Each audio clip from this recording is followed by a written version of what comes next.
16 ینور جان کری وزیر امور خارجه آمریکا در شهر وین پایتخت استریا اعلام کرد که ایران برای امضای سازش اتمی طلبات قدرت‌های جهانی را پذیرفت و اکنون آمریکا تحریمات علیه جمهوری اسلامی را از بین می‌بردارد. حسن روحانی رئیس جمهور ایران امضای سازش اتمی را صحیفه طلایی در تاریخ کشورش نامید.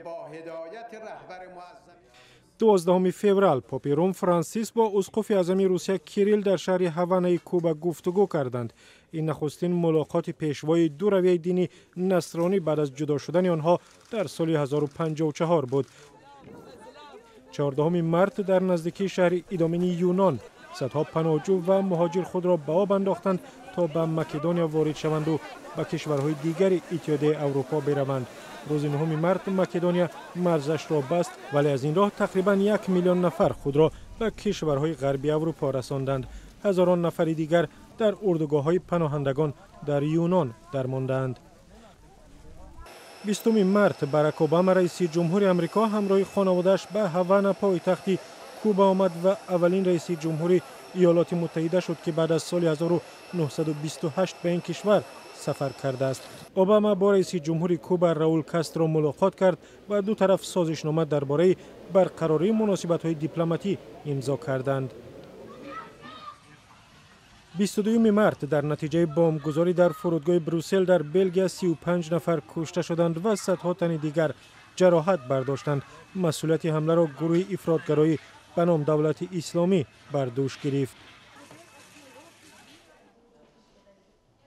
22 می در تاجیکستان رایپرسی عمومی درباره تغییر و علاوه‌ها به قانون اساسی صورت گرفت که هدف از آن به گفته مخالفان دولت تامین حکومت یکمری امام علی رحمان بود. بر اساس تغییرات رئیس جمهور فعلی می تواند به محدودیت نامزدیش را به مقام رئیس جمهور پیشنهاد کند. 12 یون یک فرد مسلح با تیراندازی در یک کلوب همجنسگرایان در شهر اورلاندو در ایالت فلوریدا آمریکا 49 نفر را کشت. عمر متین 29 ساله بعد از 3 ساعت مقاومت به نیروهای پلیس کشته شد. حمله به کلوب همجنسگرایان مرگبارترین تیراندازی در تاریخ معاصر آمریکا به حساب می رود. 23 ایون در یک اقدام بی سابقه برای کشور عضو اتحادیه اروپا اکثر مردم بریتانیا به طرفداری بیرون شدن کشورشان از هیئت این اتحادیه رای دادند. نتیجه رایپرسی قیمت فونت بریتانیا را پایان برد و بازارهای جهانی مالی را به لرزه آورد. 28 میلیون 3 فرد مسلح به فرودگاه بین المللی آتاتورک در شهر استانبول ترکیه حمله کردند و 45 نفر را کشتند. کامرای امنیتی ورودی هر 3 نفر را ثبت کردند. ترکیه در سال گذشته شاهد حمله و بمبگذاری‌های زیاد شد که آنها را کار دست گروه دولت اسلامی یا جدایی طلبان کرد می‌دانند. 2 ایول در نتیجه ترکش 2 بمب قوی در یک فروشگاه پرآدم در بغداد در ماه رمضان 300 نفر جان دادند و صدها تن دیگر جراحت برداشتند. مسئولیت حمله خونبارترین در 13 سال اخیر در عراق را گروه افراطگرایی به نام دولت اسلامی بر دوش گرفت. 14 ایول یک جوان تونسی در روز فتح باستیلیا در شهر نیس فرانسه ماشین بارکش را بر روی مردم راند و 84 نفر را هلاک کرد. بیشتر از 200 تن دیگر زخمی شدند. ماموران پلیس حمله‌ور را با ضرب تیر کشتند.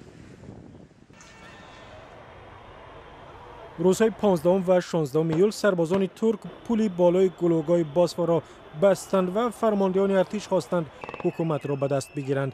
با بلند شدن صدای ترکش و تیراندازی در شهر انکره رجب طیب اردوغان رئیس جمهور ترکیه در تلویزیون ظاهر شد و گفت که حکومت در دستش است. تا صبح 16 ایول تقریبا 1,500 نفر از سربازان و فرماندهان دخیل در تبادلات نافرجام دولتی را دستگیر کردند. روز 3 سپتامبر هزاران نفر از جمله رهبران چند کشور به شمول تاجیکستان در مراسم دفن اسلام کریموف رئیس جمهوری ازبکستان در شهر سمرقند شرکت کردند. اسلام کریموف بعد از 27 سال حکومت و در سن 78 سالگی بر اثر خونریزی مغزی درگذشت.